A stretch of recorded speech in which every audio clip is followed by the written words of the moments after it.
Hello guys. എനിക്ക് Turbo എന്ന് പറഞ്ഞ സിനിമ എനിക്ക് വലിയ തരക്കേടില്ല എന്ന് തോന്നി. എനിക്ക് അത്ര ഇഷ്ടപ്പെട്ടിട്ടില്ല, എന്നാൽ പോലും വലിയ തരക്കേടില്ലെന്ന് തോന്നി. ഒറ്റ പ്രാവശ്യം കണ്ടിരിക്കാൻ പറ്റുന്നൊരു സിനിമയായിട്ട് എനിക്ക് തോന്നി. ഇതിൻ്റെ പോസിറ്റീവ് ഞാൻ ആദ്യം പറയാം. പോസിറ്റീവ് പറയുകയാണെങ്കിൽ Mammukka screen presence, dialogue, action എല്ലാം അടിപൊളിയായിട്ടുണ്ട്. ഇങ്ങനെ ഈ ഒരു സ്ക്രീൻ പ്രസൻസ് കൊണ്ട്, മോശം കഥേനെ ഒരു സ്ക്രീൻ പ്രസൻസും ഡയലോഗും കൊണ്ട് ആക്ഷനും കൊണ്ട് പിടിച്ചിരുത്താൻ പറ്റുക എന്ന് പറഞ്ഞു കഴിഞ്ഞാൽ അത് പുള്ളിയുടെ കഴിവുകൊണ്ട് മാത്രം പൊങ്ങിപ്പോയൊരു പടം തന്നെയാണ്. ഇതിൽ പോസിറ്റീവ് എടുത്തു പറയാണ്ട് പുള്ളി എന്നുള്ളൊരു ഘടകം മാത്രമേ ഉള്ളൂ. മമ്മൂക്ക മെഗാസ്റ്റാർ എന്നുള്ളൊരു ഘടകം മാത്രമേ ഈ സിനിമയിലുള്ളൂ. പിന്നെ മമ്മൂക്കയുടെ രണ്ടാമത്തെ പറഞ്ഞു കഴിഞ്ഞാൽ മമ്മൂക്കയുടെ അമ്മയായിട്ട് അഭിനയിച്ച ബിന്ദു പണിക്കർ നന്നായിട്ട് ചെയ്തിട്ടുണ്ട്. എനിക്ക് ഭയങ്കര ഇഷ്ടപ്പെട്ടു. അത് ആ ഒരു രണ്ടുപേരുടെയും ഒരു ബോണ്ട് എനിക്ക് വർക്കായിട്ടുണ്ട്. പിന്നെ മമ്മൂട്ടി ഒരു ഫ്ലാഷ് ബാക്ക് ഇമോഷണൽ സംഭവം പറയുമോ, അമ്മയുടെയും മകൻ്റെയും തമ്മിലുള്ളൊരു ഫ്ലാഷ് ബാക്ക് ഇമോഷൻ പറയുന്ന സീനുണ്ട്. അത് പറഞ്ഞൊരു സ്റ്റൈൽ എനിക്ക് ഭയങ്കര ഇഷ്ടപ്പെട്ടു. അത് മമ്മൂക്കയുടെ ഒരു കയ്യിൽ നിന്നെടുത്ത് ചെയ്ത പോലെ തോന്നി. കാരണം പുള്ളിക്കേ പറ്റുള്ളൂ, അത് വേറെ ആരും പറഞ്ഞു കൊടുക്കാൻ ചാൻസ് ഇല്ല. പുള്ളി ഇങ്ങനെ ചെയ്യാമെന്ന് പറഞ്ഞ് ചെയ്ത പോലത്തെ ഒരു സംഭവമായിട്ട് എനിക്ക് തോന്നി. നല്ല രീതിക്ക് അത് ടച്ചായി, അതാണ്. അതിനുശേഷം പിന്നീട് ആ ഒരു ക്യാമറ ഇങ്ങനെ വന്ന് ബിന്ദു പണിക്കറിൽ വന്നിരിക്കുമ്പോൾ ആ ഒരു സംഭവം അത് എനിക്ക് ഭയങ്കര ഇഷ്ടപ്പെട്ടു. അങ്ങനത്തെ ചില സംഭവങ്ങൾ എനിക്ക് ഇഷ്ടപ്പെട്ടു. പിന്നെ ഇതിനകത്ത് ഫൈറ്റ് അത്യാവശ്യം കുഴപ്പമില്ല, പക്ഷേ നമുക്ക് ഈ കണ്ണിൽ ഇങ്ങനെ കിട്ടാത്ത രീതിയിലുള്ള ഫൈറ്റുകളാണ് കൂടുതലും തന്നെ. എന്ന് വെച്ച് കഴിഞ്ഞാൽ മര്യാദക്കൊന്നും എനിക്ക് കാണാൻ പറ്റൂല. അങ്ങനത്തെ ഫൈറ്റുകളാണ് കൂടുതൽ ചെയ്തേക്കണം. എന്ന് വെച്ചാൽ മമ്മൂക്കയുടെ ഒരു ഫൈറ്റിനൊരു ഒഴുക്ക് കാണാം. ഇതിനകത്ത് അങ്ങനെ ഒരു ഒഴുക്കോ അങ്ങനെ ആ ഒരു മൈൻഡിൽ ഇങ്ങനെ ടച്ച് ചെയ്തിരിക്കുന്ന ഒരു സ്ട്രൈക്ക് ചെയ്തിരിക്കുന്ന രീതിയിലുള്ള കട്ട്സ് ഒന്നും ഇതിനകത്ത് എനിക്ക് കിട്ടിയില്ല. ഉദാഹരണം പറയുകയാണെങ്കിൽ ഇപ്പോൾ ഭീഷ്മപർവ്വത്തിൽ നമുക്കിപ്പോൾ ഒരു ഷോട്ടുകളൊക്കെ എടുത്ത് നോക്കുകയാണെങ്കിൽ ഇപ്പോൾ മമ്മൂക്ക അതിനകത്ത് എന്തൊക്കെ ചേരണമെന്നുള്ള ഏകദേശം ഒരു ഐഡിയ വരും. പക്ഷെ ഇതിങ്ങനെ കണ്ടതിന് ശേഷം പിന്നീട് അതിനെക്കുറിച്ച് ഓർക്കാൻ നിന്നതിന് നമുക്കിത് എന്ത് ഫൈറ്റാണ് നടന്നതെന്നൊന്നും ഓർക്കാൻ പറ്റില്ല. അപ്പോൾ അങ്ങനത്തെ ഒരു ഫാസ്റ്റ് നമ്പറാണ് ഈ ഒരു സംഭവം.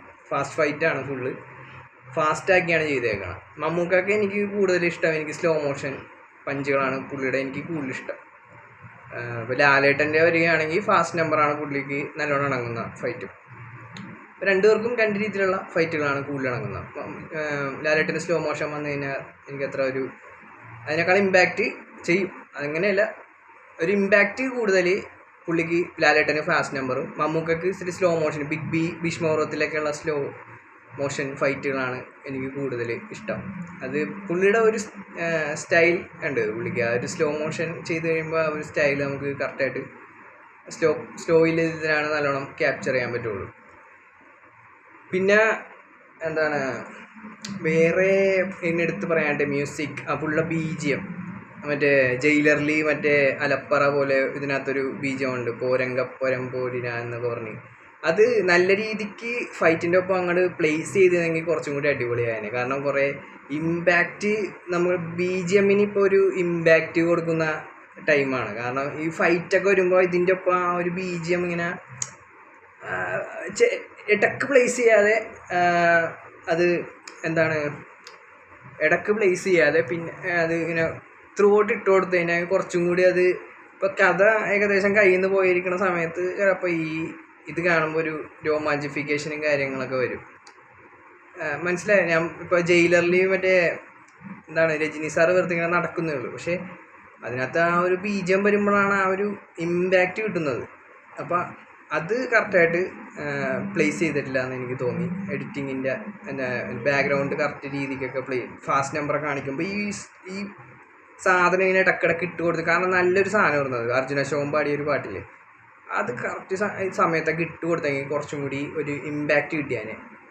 പിന്നെ ഇതിനകത്ത് വില്ലൻ എനിക്ക് വലിയ ഇമ്പാക്റ്റ് ഒന്നും തോന്നിയില്ല. വില്ലൻ ഇതിനകത്ത് പുള്ളിയുടെ കന്നഡ സിനിമകൾ ഞാൻ കണ്ടിട്ടുള്ളതാണ്. പുള്ളി വേറെ ലീഗാണ്. പക്ഷേ ഈ സിനിമയിൽ ഈ കാസ്റ്റിങ് ഉണ്ടായിരുന്നു, വേറെ ആരെങ്കിലും വെച്ച് ചെയ്യിപ്പിച്ചാൽ മതി എന്തോ. കാരണം പുള്ളിക്ക് ചെയ്യാൻ കൊടുക്കണമെങ്കിൽ അങ്ങനെ അഴിഞ്ഞാടാൻ വിടുന്ന രീതിയിലുള്ള ഒരു സംഭവം ഇതിനകത്ത് വന്നിട്ടില്ല. അപ്പോൾ അതില്ലാത്ത കൊണ്ടാണ്, അല്ലാതെ പുള്ളി മോശം നടന അങ്ങനെയൊന്നുമല്ല ഞാൻ പറഞ്ഞത്. അപ്പോൾ അത് വില്ലനൊരു അത്ര വലിയൊരു പഞ്ച് കൊടുക്കാൻ പറ്റിയിട്ടില്ല. പിന്നെ പിന്നെ ഇതിനകത്ത് വൈശാഖിൻ്റെ ഡയറക്ഷൻ എനിക്ക് എന്ന് പറഞ്ഞു കഴിഞ്ഞാൽ വലിയ ആ ഒരു മേക്കിംഗ് എനിക്ക് അത്ര വലിയ ഇമ്പാക്റ്റ് ഒന്നും തോന്നിയിട്ടില്ല. എനിക്ക് വൈശാഖിൻ്റെ മേക്കിംഗ് വലിയ ഒരു എന്തോ ഒരു വേറൊരു ടൈപ്പ് ഒരു മേക്കിംഗ് പോലെ ഫീൽ ചെയ്തിട്ടുണ്ട്. എന്ന് വെച്ച് കഴിഞ്ഞാൽ ഒരു പണ്ടത്തെ ഒരു ഇതിൽ നിന്ന് വിട്ടുമാറാത്ത രീതിയിലുള്ളൊരു മേക്കിംഗ് ആണ് ഇപ്പോഴും പുള്ളി ഫോളോ ചെയ്യുന്നത്. ഒരു എന്താണ് ആ ഒരു പുതുമ എനിക്ക് ഫീൽ ചെയ്തിട്ടില്ല. പിന്നെ ഇതിനകത്ത് ക്യാമറ വർക്കൊക്കെ അത്യാവശ്യം നല്ല രീതിയിൽ തന്നെ ചെയ്തിട്ടുണ്ട്. എനിക്ക് ഈ വൈശാഖിൻ്റെ മേക്കിങ് എനിക്ക് എവിടെയൊക്കെ വേറെ ഏതോ സിനിമകളിൽ കണ്ട സെയിം സാധനങ്ങൾ തന്നെ പിന്നെ എടുത്തിട്ട് മറ്റേ വില്ലൻ വന്നു കഴിയുമ്പോൾ KGF ഇങ്ങനെ ഡോറ് തുറക്കുമ്പോൾ മറ്റവൻ്റെ ഒരു വെളിച്ചം വന്നിട്ട് പുള്ളിയുടെ എൻട്രി, അപ്പോൾ അതൊക്കെ ഒരു റെഫറൻസ് ഒക്കെ പിടിച്ചാണ് അതൊക്കെ കുറേ ചെയ്തിട്ടുള്ളത്. പിന്നെ ചേസിങ് സീൻ ഒക്കെ എന്താണ് വലിയ സംഭവമായിട്ടൊന്നും തോന്നിയിട്ടില്ല. ക്ലൈമാക്സ് ഫൈറ്റൊക്കെ വെറും അലമ്പു ഫൈറ്റായിട്ട് തോന്നി. പിന്നെ ഇൻട്രോ ഫൈറ്റ് പിന്നെയും കുറച്ചും കൂടി ഇത്തിരി മെച്ചപ്പെട്ട ഫൈറ്റാണെന്ന് പറയാം. ഒരു അത്ര വലിയ എന്താണ് തുടക്കമായതുകൊണ്ട് നൈസായിരുന്നു അതിൻ്റെ ഒരു ഇത്. പിന്നെ ഇത്രയും നല്ലൊരു ക്യാരക്ടറിനെ കൈ കിട്ടിയിട്ട് മര്യാദക്ക് യൂസ് ചെയ്യാൻ പറ്റാത്ത എന്ന് പറഞ്ഞു കഴിഞ്ഞാൽ അതിൻ്റെ തിരക്കഥ ഒരു വളരെ കയ്യിൽ നിന്ന് പോയ ഒരവസ്ഥ ആയിപ്പോയി. എനിക്ക് തോന്നുന്നു മിഥുൻ മാനുവൽ തന്നെ ഡയറക്ഷൻ ചെയ്തിരുന്നെങ്കിൽ മിഥുൻ മാനുവൽ ഉദ്ദേശിച്ച കാര്യം കിട്ടിയാണ്. ഇത് വേറൊരു ഡയറക്ടർ ചെയ്ത് കഴിഞ്ഞ് കഴിഞ്ഞപ്പോൾ പുള്ളിയുടെ ആ ഒരു ഉദ്ദേശവും കഥാകൃത്തിൻ്റെ ഉദ്ദേശവും ഒരേപോലെ നടന്നില്ല എന്ന് തന്നെ പറയാം. അപ്പോൾ അതിൻ്റെ ഒരു പ്രശ്നം എന്താണെന്ന് അത് തന്നെ പറയേണ്ടി വരും, ഇതിൻ്റെ പ്രശ്നം എന്താണെന്ന്. പിന്നെ ഇത് അവസാനത്തേക്ക് ഒരു 2ാം പാർട്ടിനേക്കുള്ള ലീഡ് ഇട്ട് കൊടുക്കണം, അതൊക്കെ വേറെ കച്ചറ സാധനമായിപ്പോയി. അതൊക്കെ അതിൻ്റെ ഒരു ആവശ്യമില്ലായിരുന്നു, അതൊക്കെ വെറുതെ ആയിപ്പോയി. അത് ഇപ്പോൾ ഉള്ള കുറേ സിനിമകളിൽ ഈ ഒരു സെയിം സാധനം തന്നെ എൻ്റെ ബാന്ദ്രയിൽ വരെ ഉണ്ടായിരുന്നു. ഈ ഒരു കച്ചറ സാധനം 2ാം പാർട്ടിലേക്ക് ഇട്ട് കൊടുക്കും. അഖണ്ഡ ഉണ്ടായിരുന്നു. പിന്നെ കുറേ തോൽവി പടങ്ങൾക്കൊക്കെ മറ്റേ ഈഗിളെന്ന് പറഞ്ഞൊരു സിനിമ ഉണ്ടായിരുന്നു, മറ്റേ രവി തേജയുടെ. അതിനകത്ത് വരെ പാർട്ട് 2 എന്ത് തേങ്ങ ഉണ്ടായിട്ടാണ് ഈ പാർട്ട് 2 ഇട്ട് കൊടുക്കണമെന്ന് അറിയില്ല. ഒരു തേങ്ങ ഉണ്ടാവില്ല അതിനകത്ത് 2ാം പാർട്ടിൽ. ഫസ്റ്റ് പാർട്ട് തന്നെ മെനക്കെട്ടായിരിക്കും ഇരുന്ന് കാണണം, അപ്പോൾ 2ാം പാർട്ടിലോട്ട് ഇട്ട് കൊടുക്കണ ഒരു പരിപാടിയുണ്ട്. അതൊക്കെ കട്ട ശോകമാണ് സംഭവമൊക്കെ. അപ്പോൾ ഇത് അതേപോലത്തെ ഒരു ക്ലീശേ പരിപാടി ഇതിനകത്തുണ്ടാകുന്നത്. ക്ലീശേ എന്നിങ്ങനെ ഇടയ്ക്കിടയ്ക്ക് പറയുന്നുണ്ട് പിന്നെ.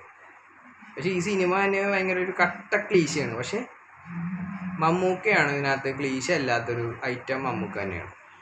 മമ്മൂക്ക ആണ് ഇതിന് പോസിറ്റീവ്.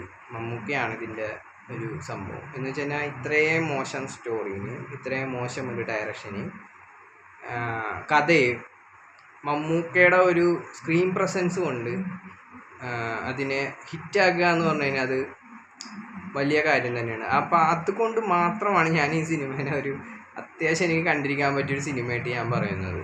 അപ്പോൾ എനിക്ക് വലിയൊരു പോരായ്മകളില്ലെന്ന് പറഞ്ഞില്ല.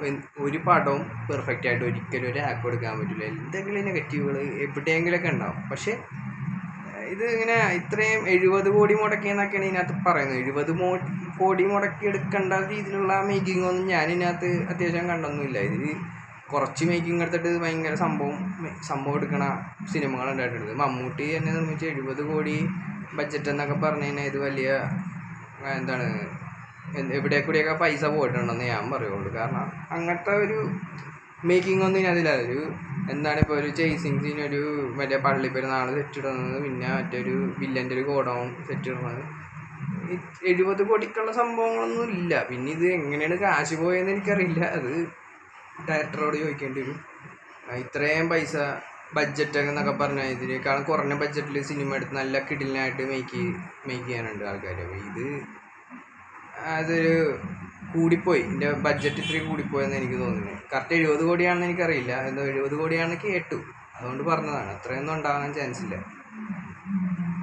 അപ്പം ഈ സിനിമയെ കുറിച്ച് എനിക്കിപ്പോൾ ഇത്രയും ഈ ഒരു സംഭവം പറയാനുള്ളൂ. ഒരു എന്താണ് ഫൈറ്റിൻ്റെ എനിക്ക് ഞാൻ പറയട്ടെ, എനിക്ക് വലിയ ഒരു ഇൻട്രസ്റ്റ് ഉള്ള ഫൈറ്റായിട്ട് തോന്നിയില്ല.